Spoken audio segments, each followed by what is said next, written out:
ಕನ್ನೇರಿ ಶ್ರೀಗಳಿಗೆ ವಿಜಯಪುರ ಜಿಲ್ಲೆ ಪ್ರವೇಶಿಸಬಾರದು ಅಂತ ಹೇಳಿ ನಿರ್ಬಂಧ ವಿಧಿಸಲಾಗಿದೆ. ಸುಪ್ರೀಂ ಕೋರ್ಟ್ನಲ್ಲಿ ಕನ್ನೇರಿ ಶ್ರೀಗಳು ಸಲ್ಲಿಸಿದಂತಹ ಅರ್ಜಿ ವಜಾ ಆಗಿದೆ.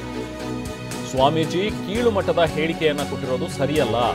ಸ್ವಾಮೀಜಿಯಾಗಿ ನೀವು ಗಂಭೀರವಾಗಿ ಇರಬೇಕು, ಅವಹೇಳನಕಾರಿಯಾದಂತಹ ಭಾಷೆಗಳನ್ನ ಬಳಸಬಾರದು, ನೀವು ಬಳಸಿದಿರಿ ಅಂತ ಹೇಳಿ ಸುಪ್ರೀಂ ಕೋರ್ಟ್ ಛೀಮಾರಿ ಹಾಕಿದೆ.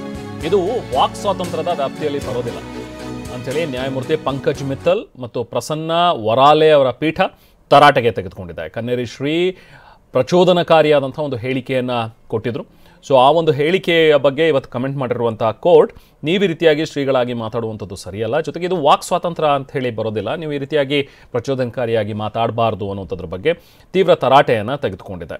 ಹೈಕೋರ್ಟ್ ಹೇಳಿರೋದ್ರಲ್ಲಿ ತಪ್ಪೇನೂ ಕೂಡ ಇಲ್ಲ ಅಂಥೇಳಿ ಹೈಕೋರ್ಟ್ ಮಾತುಗಳನ್ನು ಕೂಡ ಸಮರ್ಥಿಸಿದೆ ಇವತ್ತು ಸುಪ್ರೀಂ ಕೋರ್ಟ್.